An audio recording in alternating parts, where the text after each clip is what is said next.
Bem-vindos ao programa Plano de Negócios, eu sou Daniel Schneider e estou hoje entrevistando o Dagoberto Lima. Ele é sócio fundador da Dagoberto Advogados, escritório especializado em direito empresarial no setor de saúde. Também é autor do livro Os Bastidores da Saúde Suplementar do Brasil. Bem-vindos ao nosso programa, Dr. Dagoberto. Em primeiro lugar, eu quero agradecer a Mega Capital esse convite para a gente ter essa oportunidade de dialogar contigo, Daniel, em proveito exatamente da memória de fatos que nós reputamos de grande importância. Este livro que eu resolvi fazer ao completar 50 anos de profissão, como advogado especializado em direito empresarial do setor saúde, teve como finalidade deixar, não apenas sobre o aspecto biográfico, mas principalmente a narrativa com a participação de mais de 25 pessoas importantes em fatos que realmente marcaram a vida nacional, que resolveram fixar os parâmetros constitucionais do que hoje existe no setor de assistência à saúde do povo brasileiro. De que pessoas importantes você está falando, por exemplo, e de que fatos principalmente você menciona no livro? Existem várias pessoas que prestaram seu depoimento, né? Como, por exemplo, José Milton Dallari, que foi secretário do Fernando Henrique Cardoso e foi o coordenador da implantação do Plano Real, da qual eu participei profissionalmente como secretário executivo da Câmara Setorial de Serviços do Brasil. O que é uma Câmara Setorial de Serviços? Foi exatamente uma experiência bem sucedida que foi feita no Brasil e que foi a responsável, vamos dizer, por boa parte do sucesso do Plano Real, que foi reunir através de uma mesa uma composição de todos os agentes da cadeia produtiva nos vários setores para que pudesse haver uma negociação para a constituição da URV, que era a Unidade Real de Valor. A Unidade Real de Valor, que vinha do Cruzeiro Real antigo para a nova moeda. Essa só por ser. Então, Zé Milton Dallari, Januário Montoni, que foi secretário da Saúde de São Paulo, foi secretário executivo do Ministério da Fazenda, da Saúde, foi inclusive o representante do governo nas negociações do Congresso na regulamentação dos planos de saúde e foi o primeiro presidente da ANS, Agência Nacional de Saúde Suplementar, e foi diretor e criador da Anvisa, a Agência Nacional de Vigilância Sanitária. Então, Montoni participou ativamente dessa fase e até hoje é um nome respeitável no setor de saúde do Brasil. Esse é um outro exemplo. Almir Pazianotto, por exemplo, ministro do Trabalho, ele foi o responsável da concessão do reconhecimento da atividade de empresas de medicina de grupo e cooperativas médicas, etc., o que institucionalizou um setor que até então era importante, porém anárquico. Isso são alguns exemplos. Alguns deputados que comigo participaram das negociações da regulamentação. Eu assessorei na regulamentação na Câmara dos Deputados o deputado Pinheiro Landim, que foi o relator do projeto que deu origem à Lei 9656 de 98, que é a lei que regulamentou os planos de saúde no país. Uma lei de 98, isso? 98. Muito bem. Então, vamos começar um pouquinho, começar a conversar um pouquinho sobre o seu envolvimento nessas questões de plano de saúde. Primeiramente, eu entendo que é uma coisa muito interessante, porque, e me corrija, né? Eu entendo que pela Constituição a saúde deveria ser uma coisa para todos e dada pelo Estado. E, porém, uma parcela da população entende que o Estado não consegue prover uma saúde de qualidade e por isso ele vai para um sistema privado. Como funciona isso? Como funcionou isso nos bastidores de regularizar essas empresas privadas? E por que o Estado não consegue dar um serviço de qualidade na área de saúde? Um dos pais da criação, na época da Constituinte, Assembleia Nacional Constituinte, do setor saúde no Brasil, foi o então senador Almir Gabriel, médico, um paraense, que foi governador do estado na época, etc. O Almir é o chamado pai da Seguridade Social. É dele o anteprojeto que foi negociado na Assembleia Nacional Constituinte, que é exatamente a criação a Seguridade Social, que é um conjunto de ações e serviços nos campos de assistência, saúde e educação e a previdência social.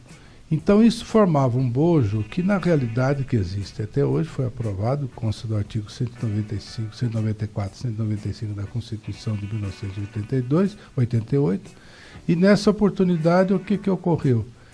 Foi criada a sistemática de que a saúde é direito de todos e dever do Estado. E a nossa contribuição para que isso pudesse existir, ela é feita de maneira compulsória. Então, os empresários têm que pagar PIS e COFINS, que vai para a Seguridade, os trabalhadores é descontado de toda e qualquer remuneração devida, né, que aparentemente seria a favor do INSS. Mas, na verdade, não é só do INSS, é também para custear o Sistema Único de Saúde. Agora, então, a grande discussão no setor saúde na Constituinte foi exatamente saber, vai ter no Brasil apenas um modelo assistencial estatal? Tudo vai ser Estado, como ocorria na Inglaterra, no Canadá e etc. Ou vai ter uma simultaneidade de existência do sistema estatal com o sistema privado facultativo? É por essa razão que o setor privado chama-se saúde suplementar. E também pode ser complementar, ajudando, evidentemente, a rede pública a atender as suas determinações, o que a gente sabe que, por N motivos, isso ainda não é possível. Só para vocês terem uma ideia, no Brasil nós temos 200 milhões de pessoas. Então, essas 200 milhões de pessoas, todos deveriam ser cobertos dentro do modelo Almir Gabriel, deveria ser coberto pelo Estado. Quantas pessoas usam o sistema privado como... 60 milhões. 60 milhões. Então, apesar da contribuição ser feita ou calculada para ser por 200 milhões de pessoas, você tem ainda 60 milhões que não usam, e ainda assim o SUS não consegue... Na verdade, a grosso modo, a gente pode... Dos 200 milhões... que a rigor deveriam todos ser atendidos pelo Estado, na verdade, essa pressão de demanda não existe por parte de 60 milhões de pessoas que, além da sua contribuição compulsória para a Seguridade, eles ainda pagam as operadoras de planos de saúde privadas para dar cobertura para eles. Entendeu? Então, na verdade, só para você ter uma ideia, isso representa para o setor privado, aproximadamente o ano passado, em torno de 130 bilhões de reais pagos pela população. Pelos 60 milhões de pessoas. Pelas 60 milhões. Entendeu? Então, se você fizer um cálculo, a verba destinada para as 3 esferas de governo, a federal, estadual e municipal, ela na realidade é menos do que o povo paga para manter o plano privado. Certo? Quer dizer, hoje nós devemos estar mais ou menos com uma verba para o Sistema Único de Saúde em torno de 100 bilhões, mais ou menos, por ano. As 3 esferas do governo, estadual, municipal e federal. Qual é o gasto relativo ao PIB do governo com saúde? Eu não tenho esse dado para te dar agora, porque na realidade, inclusive, o conceito de PIB hoje, você sabe que está meio complicado. Sim, né? sim. Inclusive com um déficit importante aí de 170 bilhões, etc. Mas, de qualquer maneira, o que eu posso dizer a você é isto. Deveria, porque pela Constituição, a chamada Emenda Constitucional 29, ela tem um limitador obrigatório de destinação. Esse obrigatório varia de 12 ou 13, mas sobre o quê? Sobre o PIB, sobre a receita da União, a receita do Estado. Até hoje não foi pacificado esse entendimento. Então tem uma porcentagem, mas não diz qual é a base do cálculo. Exatamente, entendeu? Então, isso que acontece. Agora, na verdade, o que se chegou ao modelo assistencial do Brasil em matéria de saúde? O artigo 197 da Constituição de 88 diz que as ações e serviços de saúde são de relevância pública, competindo ao poder público a sua normatização, controle e fiscalização. E a execução dessas ações são privadas ou estatais através do SUS, né? Que hoje está como um sistema representante do sistema estatal de assistência médica, odontológica, hospitalar, laboratorial. Enfim, a rigor, seria uma cobertura muito ampla, que infelizmente, em nível de Brasil, só para você ter uma ideia, pelos dados que a gente tem do Ministério da Saúde, cerca de 50 milhões de pessoas no Brasil não têm sequer assistência médica. Desses 200 milhões, 50 milhões sequer têm assistência médica. Então você tem 60 milhões que optam pelo sistema privado. Isso aí já deu 110, então o SUS está atendendo o quê? 90. E ainda assim não tem. Eu já fui atendido uma vez pelo SUS, eu achei o serviço foi maravilhoso, só que a luz não funcionava, a agulha quebrava, não conseguia entrar. Olha, eu topo ter um programa com você só para falar sobre isso, porque os problemas são muito complicados. São problemas de gestão, problema de corrupção, entendeu? O problema realmente é complicado. Uma coisa é você falar em Caicó, no interior do Nordeste, outra coisa é São Paulo.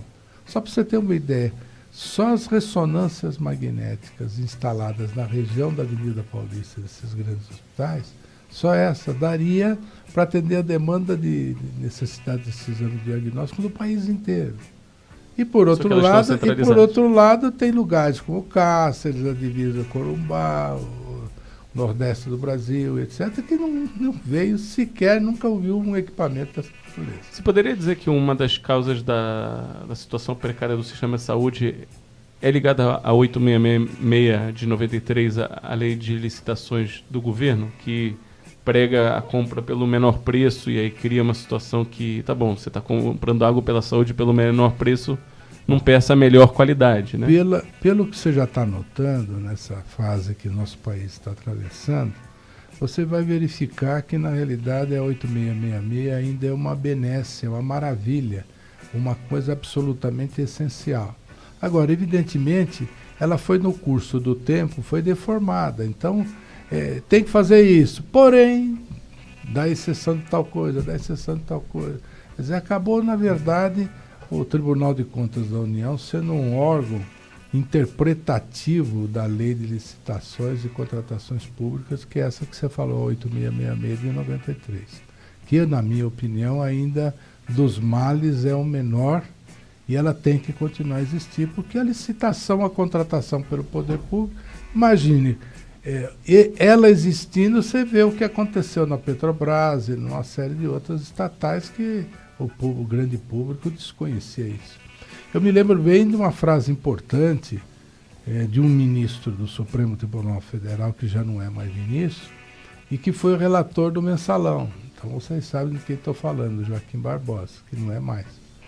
Quando houve, ele deu o voto no sentido condenatório daquele pessoal que estava envolvido, né? Ele disse, numa das vezes que eu me lembro ter lido, ele teria falado que vocês não sabem o tamanho do...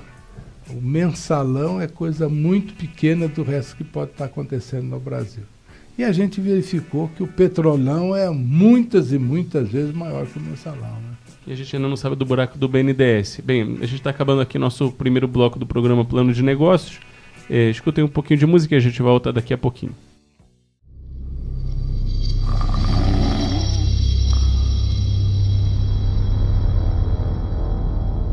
Como eu vou pagar todas essas dívidas? Se os fornecedores pararem de me entregar a matéria-prima, vai ser o fim? O que vai ser de todos esses processos na justiça? O concorrente está vendendo abaixo do preço do meu custo. Malditos! Vou acabar perdendo os meus melhores clientes?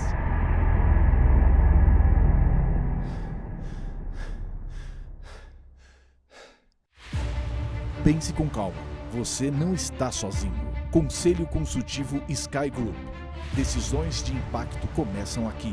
11 2847 4969. info@skygroup.com.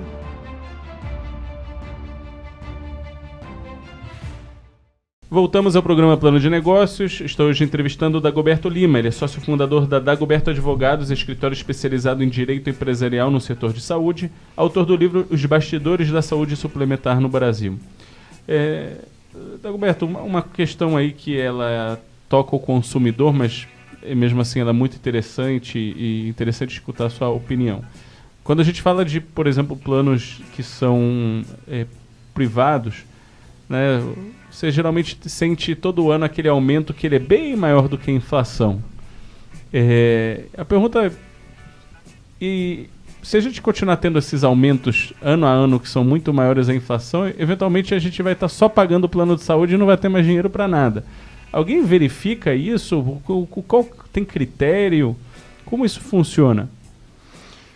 Bom, quando foi feita a Constituição, em 98, em 88, na realidade se preocupou em que o Estado, o poder público, pudesse controlar a iniciativa privada na área da saúde, tanto na parte de provisão de serviços médicos hospitalares, quanto na parte de planos de saúde, que na realidade controla a execução desses planos na prática.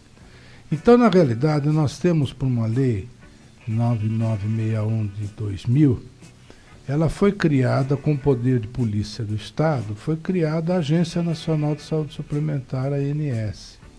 Essa agência, ela tem por esta lei delegação de uma normatização muito austera, o que ela tem de fato feito, tanto no aspecto de regulação, existe mais de 1.700 diplomas legais regulatórios, a grande maioria originários de resoluções da diretoria colegiada da ANS, sobre a questão de planos de saúde.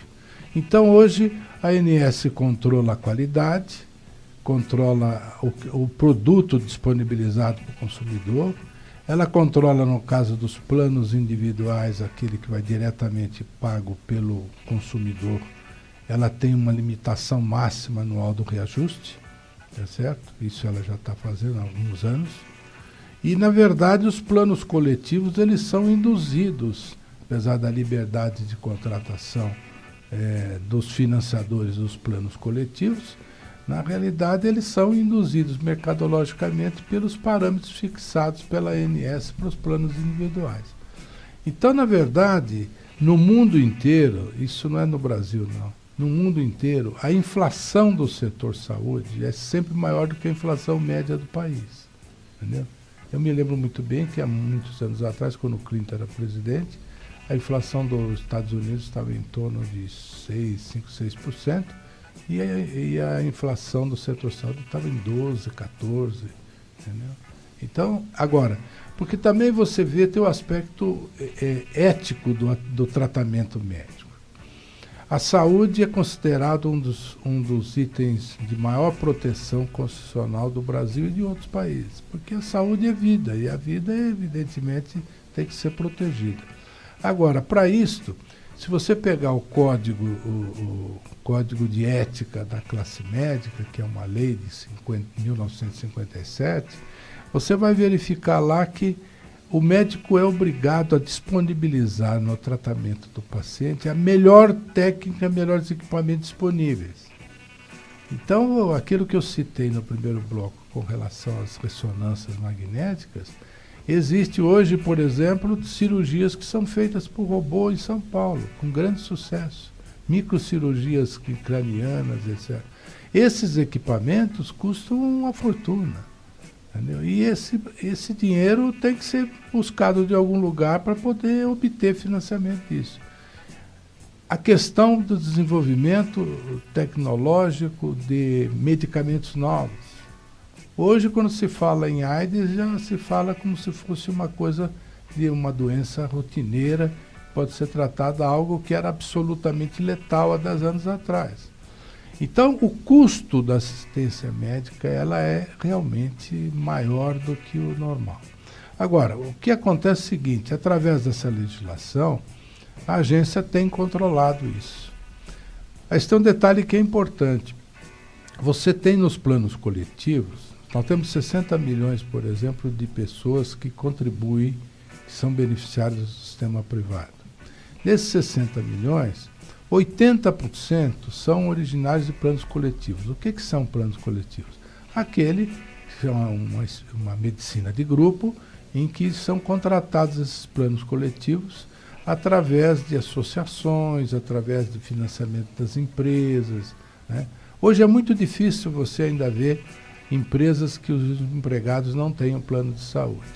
Eu, inclusive, como advogado sindical, patronal do setor de operação de planos de saúde e planos odontológicos, eu, na realidade, vejo que nas pautas de reivindicações de todos os sindicatos do Brasil existe uma cláusula que obriga o patrão a pagar o plano de saúde do seu trabalhador. Então, na verdade, o fornecimento do plano de saúde hoje, aliado à cesta básica, são duas grandes reivindicações de toda a parte de trabalhadores no país. Deixa eu fazer uma pergunta do faz de conta, né? Se você fosse o ministro da Saúde hoje, quais seriam as medidas que você tomaria para melhorar o sistema de saúde? Acho que está bem claro que tem alguma coisa errada nele, né? A gente não... Você, por um lado, pagar imposto por uma coisa que a maioria da população não vai receber. A tendência, como você mesmo está falando, se você entrar nos sindicatos e for uma reivindicação dos trabalhadores, menos e menos trabalhadores vão usar o SUS, porém os empresários continuam pagando os impostos de uma coisa que ninguém usa, porque não funciona. Então, quais seriam as medidas que você fala do ponto de hoje? O que a gente pode fazer para melhorar o sistema de saúde brasileiro? É uma reformulação muito importante na parte de gestão do sistema público. Tá certo? O dinheiro realmente entra insuficiente para dar para os 200 milhões a assistência compulsoriamente paga. É verdade, é inviável isso. Então, a coexistência do sistema público com o setor privado, sob controle governamental, e uma reformulação da gestão desses recursos, isso me parece absolutamente necessário. Recentemente, o ministro Ricardo Barros, que é o atual ministro da Saúde, deputado federal, é um relator do orçamento do ano passado, etc., e é um empresário, ele tem a sua família, tem em Maringá lá, instituições na área médica também. Então ele é uma pessoa que conhece o problema, tanto sobre o aspecto público quanto privado. A ideia dele é, num congresso da Abrange, que é a Associação Brasileira de Medicina de Grupo, no Hotel Maxud, há cerca de uns 2 meses atrás, ele foi muito claro ao expor as dificuldades como ministro da Saúde. E a primeira e maior, quer dizer, tudo bem, é falta de dinheiro, porém, não adianta, isso vira um saco sem fundo, né? Porque se não tiver uma gestão adequada, uma reformulação operacional em nível de SUS, obviamente todo o dinheiro que cai lá vai ser um saco sem fundo, né? Então, essa questão de melhorar a gestão dos recursos públicos, né? Indubitavelmente. Você falou, por exemplo, uma vez para mim que você foi atendido pessoalmente pelo Sistema Único de Saúde e a qualidade é muito boa. Por exemplo, dos médicos. Dos equipamentos parece que não estavam funcionando muito bem. O raio-x era de 1970, por exemplo. Então você está dizendo exatamente o que acontecia. Mas você tem, por exemplo, o seguinte, eu vi uma pesquisa feita pelo IBOPE, que foi com outra instituição de pesquisa de opinião pública. A população brasileira está satisfeita com o SUS a nível de média e alta complexidade de tratamento. Então, na hora que o beneficiário consegue entrar, superar os prontos-socorros, primeiros atendimentos, e entrar dentro dos hospitais públicos e privados, filantrópicos, etc., a satisfação é muito grande, porque aí o negócio está funcionando. Tá certo? Mas, na verdade, a estrutura como um todo acontece o que você falou mesmo. Você, por exemplo, eu tenho um filho que é médico. E ele diz, o maior drama nosso é quando ele está fazendo residência, etc. Então, ele sabe o que ele está falando. O desespero nosso como médico, que a gente poderia salvar um paciente, a gente não pode porque não tem equipamento, não tem remédio, etc. Então não adianta ter o meu conhecimento técnico como médico se eu não tenho as condições para isso. Então isso reafirma aquilo que nós falamos. Primeira coisa é gestão e realmente controlar os desperdícios e realmente evitar a corrupção, que os recursos cheguem ao final, etc. Uma última pergunta para a gente finalizar nosso bloco. O fato de você ter um grupo de empresas que, vamos dizer assim, que tem um oligopólio em volta do sistema de saúde, né? Se a gente fala de Amil, Bradesco, Sul América, você tem mais ou menos uns 5 grupos que ele provavelmente detém mais do que 90% do mercado. Isso é um problema? Por exemplo, na área de telecomunicações a gente vê isso. Você tem o consumidor tem pouco poder de barganho e, né, então são poucas empresas, poucas escolhas que podem ser feitas. Você vê isso como um problema no setor de saúde? Evidentemente, é uma tendência mundial à concentração. Isso não pode deixar de reconhecer. Porque, na verdade, o grande problema de operação do plano de saúde é o risco. Certo? Então, você recebe um valor mensal calculado atuarialmente como passível de ser necessário e suficiente para, na hora que você tiver que pagar uma conta de um hospital, etc., você tenha na operadora dinheiro e recursos para isso. E a outra coisa, na realidade, é você... tem casos, só para te citar, tem casos, por exemplo, de pacientes que estão internados em hospitais há meses, né? Tem casos de hospitais que têm UTI absolutamente necessárias, que custa cerca de R$5.000 a diária, né? Então, você ter contas hospitalares aí de 300, 400, 500 mil reais é coisa corriqueira, entendeu? Então, não estou dizendo que isto seja geral. Mas, na verdade, o que acontece é o seguinte: então você, para ser operador, portanto, administrar os recursos para garantir futuramente, quando você que pagou, você possa ser atendido em hospital, médico, etc., de acordo com aquilo que você é contratado, é evidente que isso aí tem que ter lastro. E para fazer a constituição desse lastro não é fácil, e o valor tem que ser de fontes de gente que possa aguentar o repuxo, né, como diz na gíria. Então, esse é o grande problema. A concentração existe por uma questão de necessidade da própria estrutura do mercado. Muito bem, estamos finalizando aqui mais um bloco do programa Plano de Negócios. A gente volta daqui a pouquinho. Não aguento mais do mesmo, já são 5 anos na mesma função. Mudar de trabalho também é arriscado, posso cair em algo ainda pior. Eu já quero almejar cargo de diretor, mas são tantos assuntos que eu não domino, começando por números, gráficos. Como faço para ganhar mais? Talvez empreender, mas... Pense com calma, você não está sozinho. Mentoria Sky Group. Decisões de impacto começam aqui. 11 2847 4969. info@skygroup.com.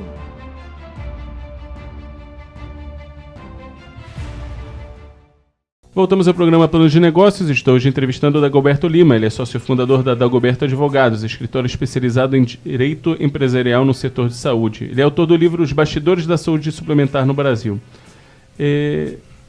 Dagoberto, você teve e fez parte de toda essa área do Código de Defesa do Consumidor.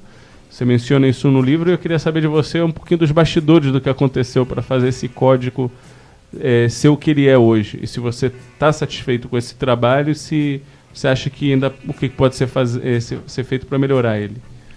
Veja, na Constituição de 1988 havia uma determinação extremamente importante, que era num prazo de 6 meses fosse aprovado pelo Congresso Nacional um Código de Defesa do Consumidor. Antes da Constituição de 1988, a defesa do consumidor era um negócio que era uma quimera no Brasil. Tinha alguns PROCONs de alguns estados, etc., mas não tinha, existia uma legislação muito genérica. Essa determinação dos 6 meses não foi cumprida, porque por questões de ordem política não houve tempo. O Michel Temer, hoje presidente do Brasil, né, ele foi o relator do projeto do Código de Defesa do Consumidor. Depois disso começou a trabalhar o próprio Geraldo Alckmin, que hoje ele está na chefia do governo do Estado de São Paulo, ele é médico, ele participou muito ativamente nisso.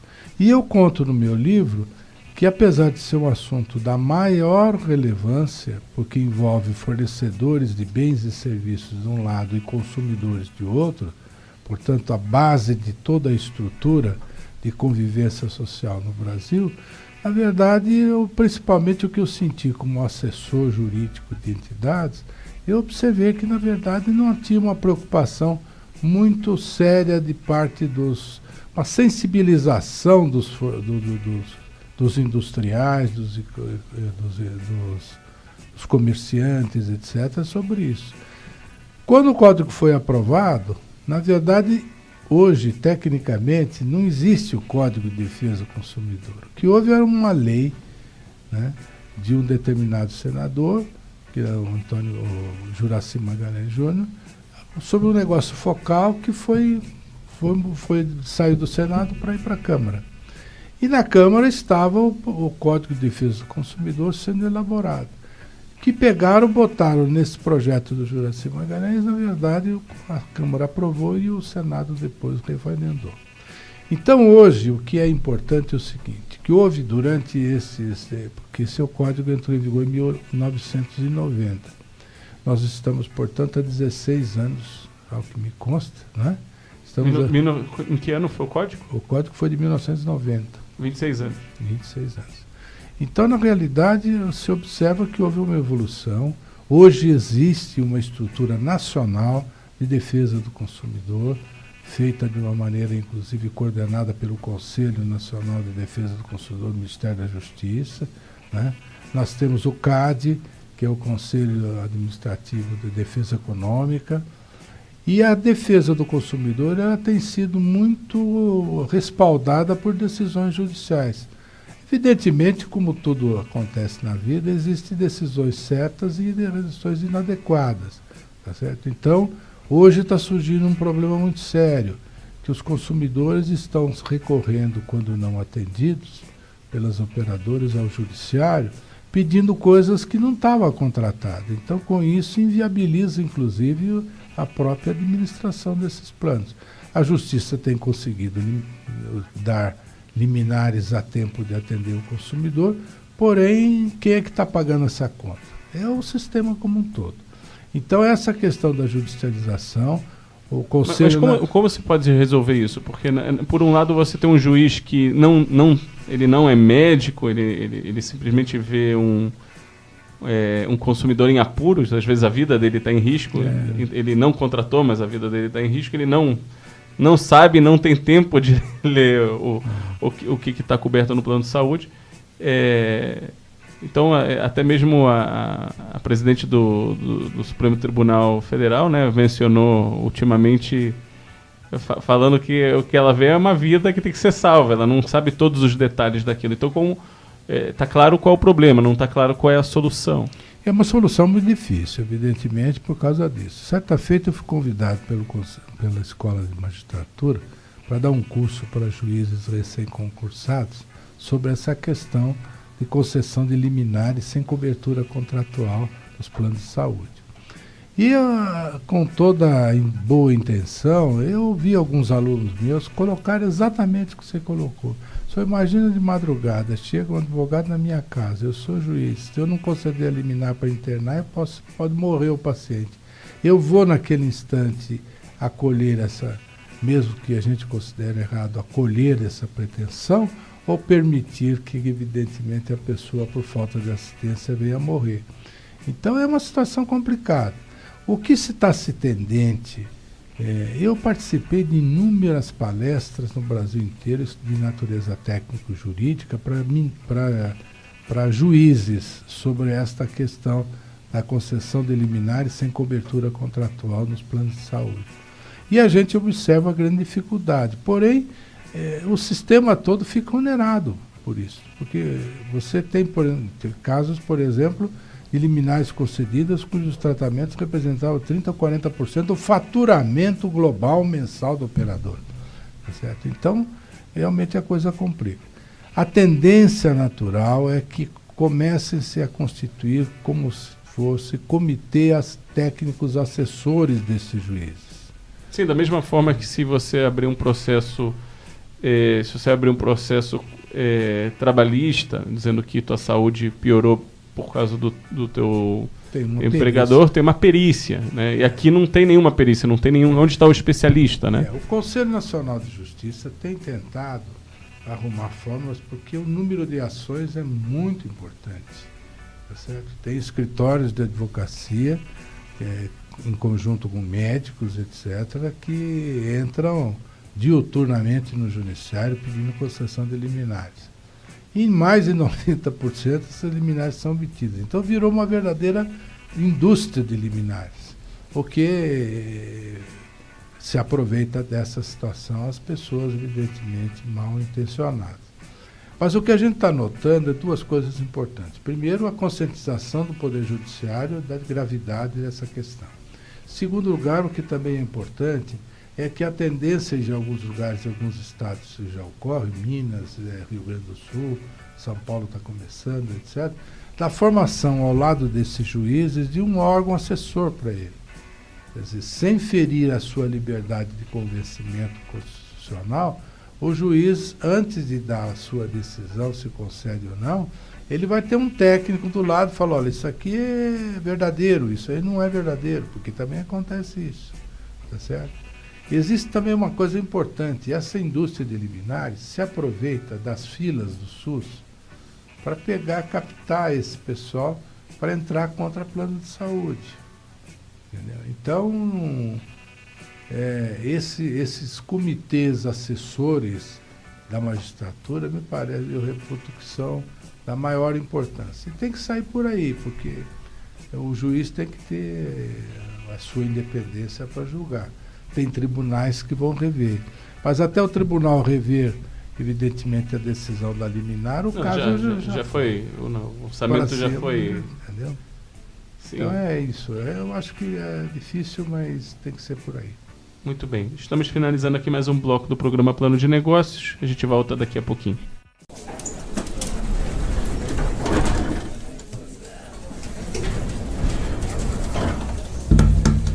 Marcaram uma reunião de última hora com o conselho da empresa. Metade das filiais não mandou as informações necessárias para você terminar o relatório. É o terceiro ano que a empresa fecha no vermelho. Você chegou a 4 meses com a missão de reverter a situação da sua empresa.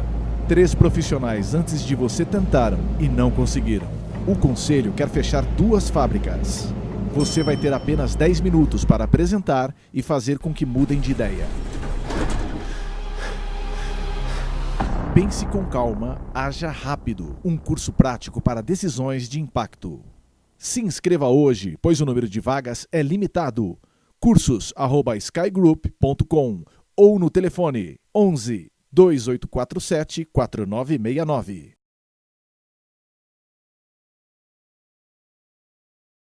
Voltamos ao programa Plano de Negócios. Estou entrevistando o Dagoberto Lima. Ele é sócio fundador da Dagoberto Advogados, escritório especializado em direito empresarial no setor de saúde. Autor do livro Os Bastidores da Saúde Suplementar no Brasil. Doutor Dagoberto, a gente estava falando um pouquinho sobre... eu queria perguntar, na verdade, você sobre a Anvisa. Muitos empresários se sentem, às vezes, lesados pela Anvisa, pela mora em tomada de decisões. Então você tem aquele dono da rede de farmácias que espera 1 ano para ter uma autorização da Anvisa para funcionar, quando já está tudo lá pronto. Você tem empresa de logística que tem que fazer um armazém para botar remédios e espera às vezes meses e meses para ter alguém da Anvisa ir lá fiscalizar e dizer que está tudo bem, né? Não é nem para dizer que está errado. Por que isso acontece e o que pode ser feito para melhorar esse sistema chamado Anvisa? Veja bem, da mesma forma que a ANS, a Agência Nacional de Saúde Suplementar, o poder de polícia do Estado, que a Constituição Federal dá, e determina que assim seja, foi criada a Agência Nacional de Vigilância Sanitária, que trouxe nessa sua nova estrutura, feita há mais de 10 anos atrás, entendeu? Foi feita uma estrutura que antigamente era responsabilidade do SUS, né? A questão sanitária, vamos dizer assim. Hoje você, para construir um hospital, você precisa de autorização da Anvisa. Você construir um ambulatório, você precisa, um laboratório, idem. Então essa parte, vamos dizer, de fiscalização sanitária, ela toma uma mão de obra imensa sobre isso, e é absolutamente fundamental, porque ela não vai, toda vez que o governo autoriza o funcionamento, ele está avalizando, evidentemente, que aquilo está, ele está dizendo à população, eu como fiscal legal estou dizendo que vocês podem usar, porque está dentro das normas e posturas legais. Esse é um lado da questão. O outro lado da questão, exatamente que eu suponho que você está se referindo, a demora na liberação dos medicamentos para serem comercializados no Brasil. Certo? Esse é um cuidado que é tido não apenas no Brasil, que copia nesse aspecto a agência de drogas do governo americano. A FDA? Entendeu? FDA.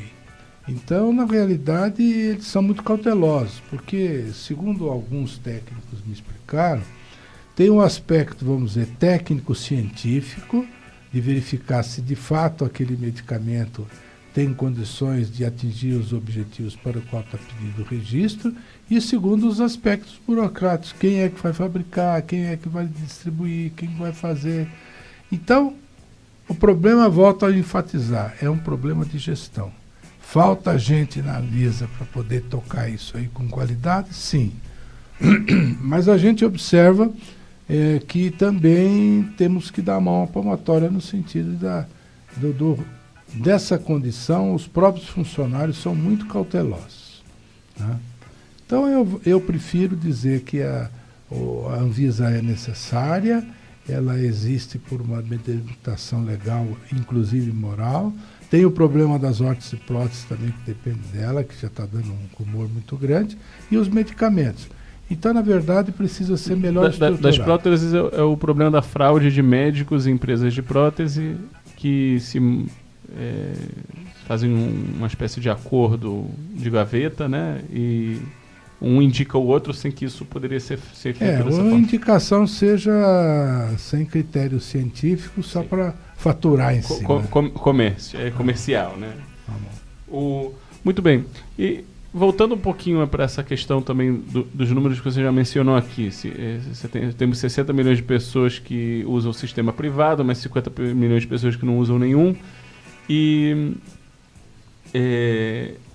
mesmo daquelas 90 milhões de pessoas que recebem serviço pelo sistema de saúde público, só conseguem porque muito dessas instituições recebem fundos e orçamentos, recursos através de filantropia. Você fala sobre isso no livro. Eu queria entender qual foi seu papel nos bastidores e o que foi feito lá para existir essa filantropia. Veja bem, a filantropia é uma questão técnica.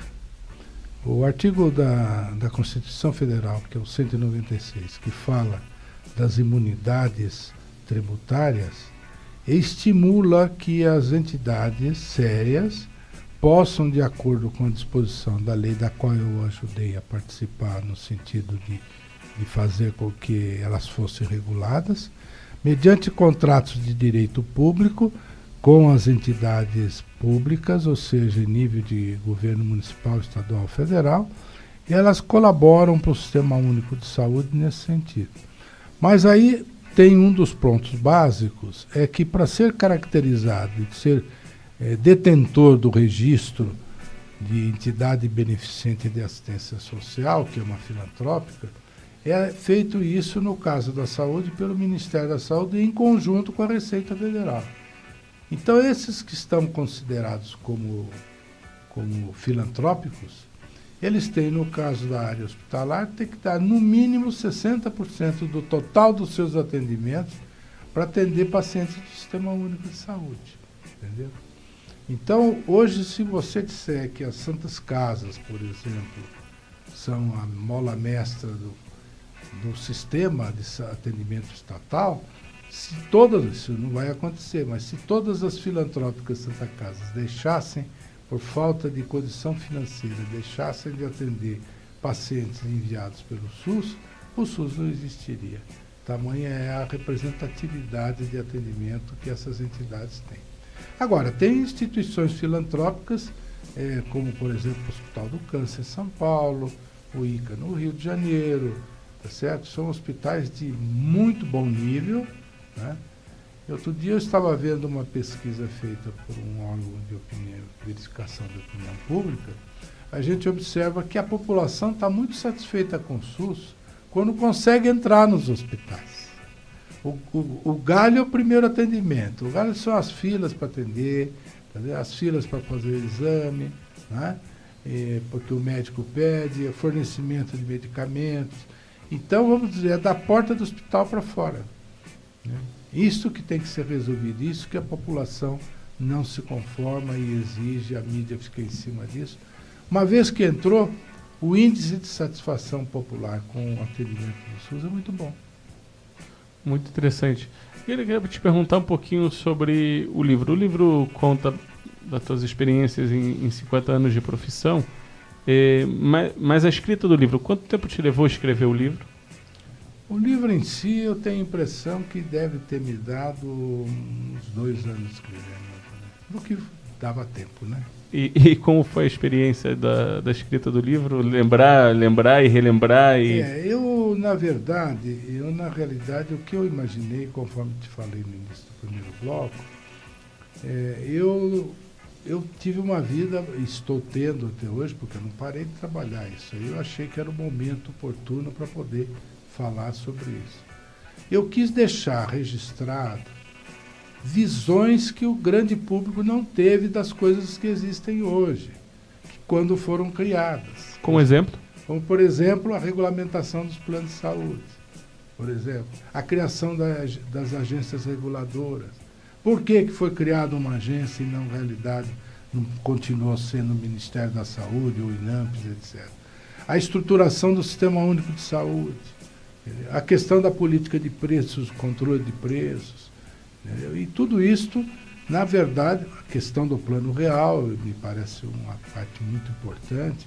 O depoimento que foi trazido pelo Zé Milton Dallari, foi o que consta do livro, ele realmente é fantástico, porque ele viveu comigo o plano real.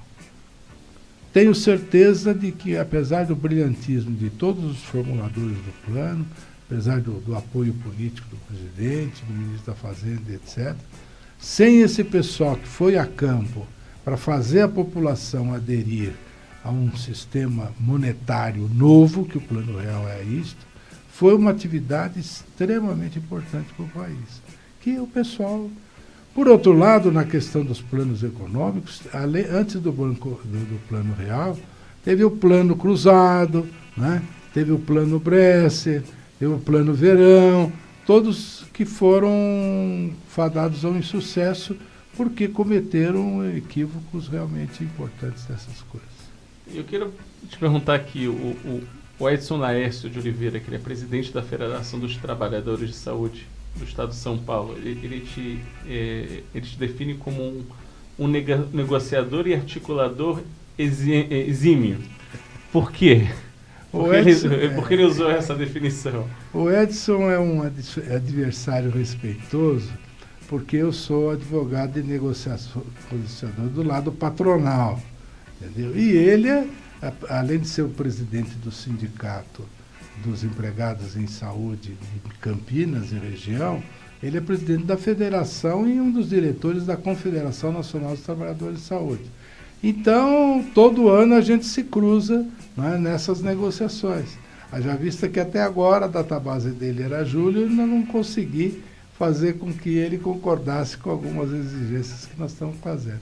Agora, o Edson, inclusive, no lançamento do livro, ele fez questão de estar presente e tal. Nós temos, vamos dizer assim, uma inimizade respeitosa e querida.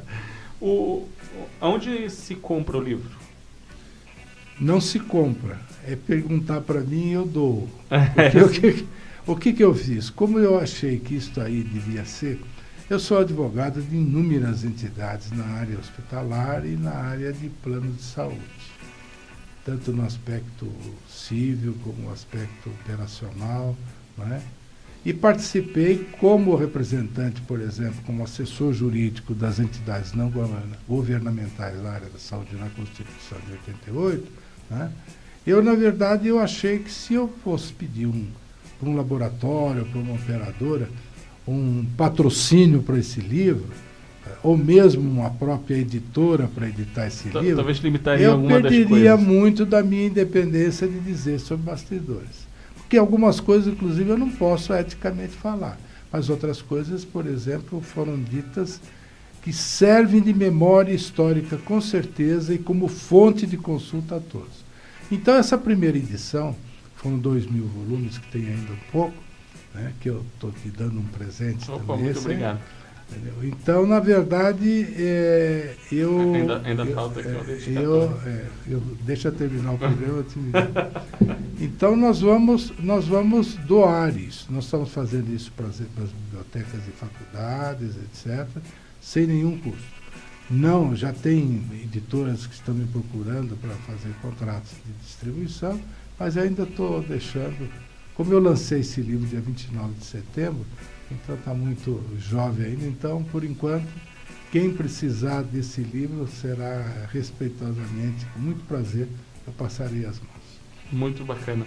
Queria agradecer muito você ter vindo aqui no nosso programa. Foi um prazer aprender um pouquinho sobre o sistema de saúde, os bastidores de Plano Real, do direito do Código de Defesa do Consumidor. Parabéns pelo livro e obrigado de novo por ter vindo aqui no nosso programa. Estou à sua disposição e gostei muito de conhecê-lo. Para vocês que têm perguntas para o Dr. Dagoberto, por favor, enviem para produção.planodenegócios@megabrasil.com.br e nós estaremos felizes de trazê-lo aqui de volta para responder as suas perguntas. Muito obrigado e até semana que vem.